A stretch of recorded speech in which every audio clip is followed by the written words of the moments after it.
Operation Rolling Thunder 1965–1968. In the mid-1960s, the world stood divided by ideology.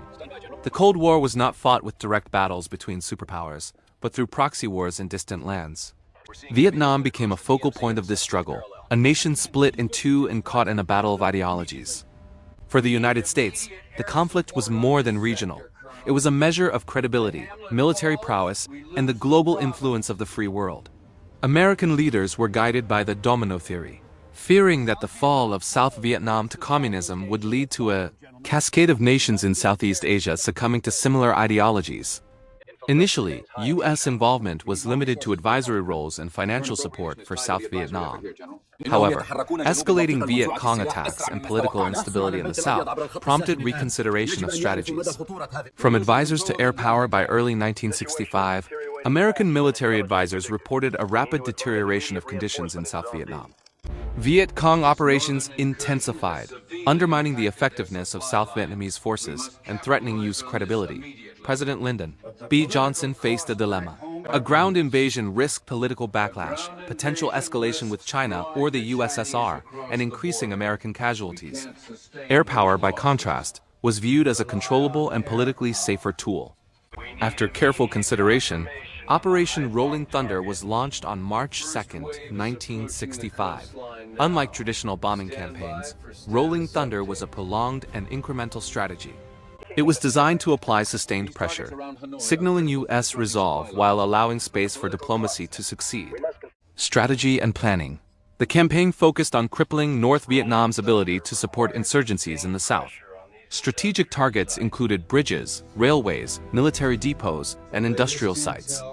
Political leaders in Washington maintained unprecedented control over target selection, restricting some areas to avoid provoking China or the Soviet Union. This high level of oversight frustrated military commanders, who argued that certain high-value targets could decisively change the war's trajectory. Despite these frustrations, the first airstrikes commenced, demonstrating U.S. determination to intervene decisively. The first airstrikes, the opening mission saw U.S. pilots flying F-105, Thunder Chiefs, and F-4 Phantoms into heavily defended airspace. Anti-aircraft artillery and surface-to-air missiles created lethal conditions. Every sortie was a test of skill, courage, and endurance. Pilots often faced the harrowing reality of losing comrades, witnessing aircraft destroyed mid-flight, and returning to base under fire. Early optimism and challenges. Initial reports indicated damage to North Vietnamese infrastructure, including bridges, supply depots, and transportation networks. Washington took this as evidence of progress, reinforcing confidence in the operation. However, North Vietnam adapted swiftly. Roads were repaired overnight, and supplies moved via footpaths and hidden trails. The enemy's resilience highlighted the limitations of air power alone. Human costs and morale. As the campaign escalated, the human cost became evident. Pilots were shot down and captured, civilian casualties rose, and tensions at home began to mount as television brought the war into American living rooms. Yet for the men in the cockpit, retreat was not an option. Courage, discipline, and commitment to mission objectives became essential survival tools.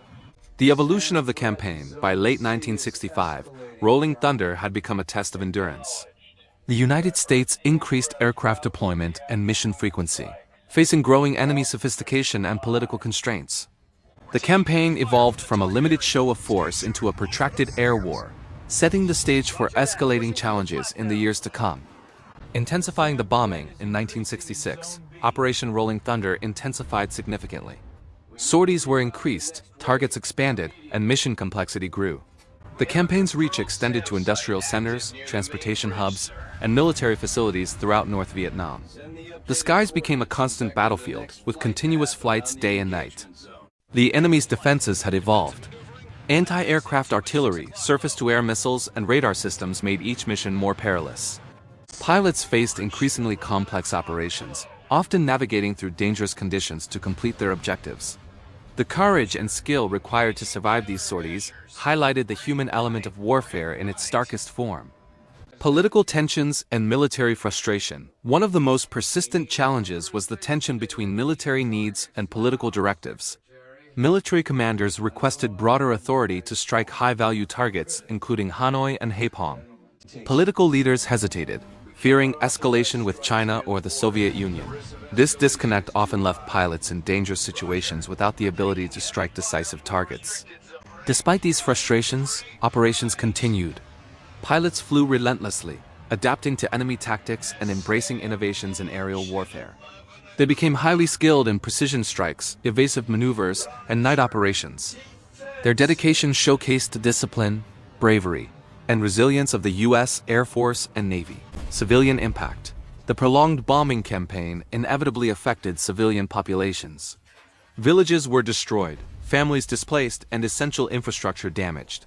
These effects, while secondary to military objectives, contributed to global criticism of the U.S. strategy. Yet the campaign continued, emphasizing the complex moral and strategic dilemmas inherent in modern warfare. American homefront and media coverage back in the United States. Television coverage brought the realities of Rolling Thunder into living rooms nationwide. Images of bombed villages, downed aircraft, and returning pilots highlighted both the heroism and the cost of the campaign. Public opinion became increasingly divided, with debates over the effectiveness and ethics of sustained bombing. The enemy adapts North Vietnam demonstrated remarkable resilience. Supply lines, particularly the Ho Chi Minh Trail, were expanded and fortified. Camouflage and underground storage facilities minimized the impact of bombing. Despite extensive air campaigns, the enemy continued to support insurgent forces in the south, frustrating U.S. objectives. Continuing losses and commitment American losses mounted steadily. Pilots were killed or captured, aircraft destroyed, and missions became increasingly dangerous. Yet morale among U.S. forces remained strong.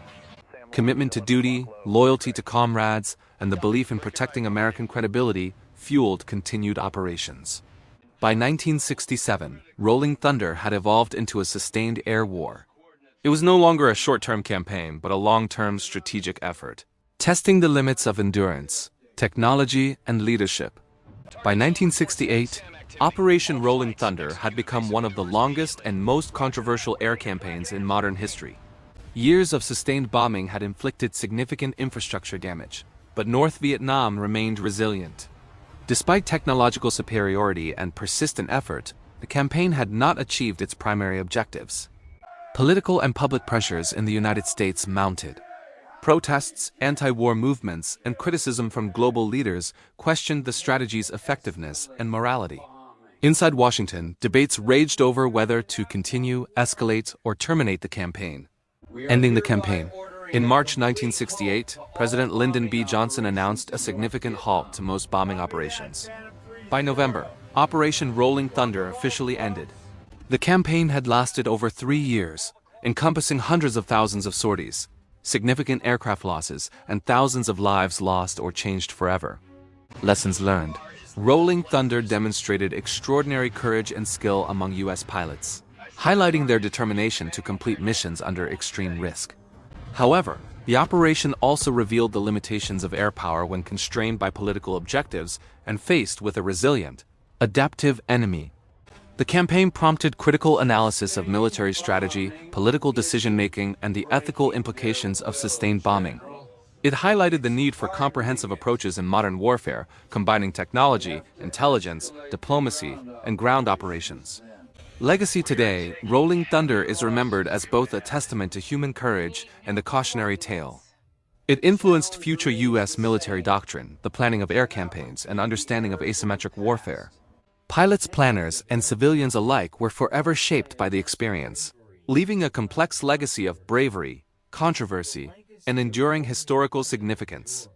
The skies over Vietnam have long since grown silent, but the echoes of Operation Rolling Thunder continue to resonate. A stark reminder that the human spirit, strategy, and sacrifice are intertwined in the theater of war.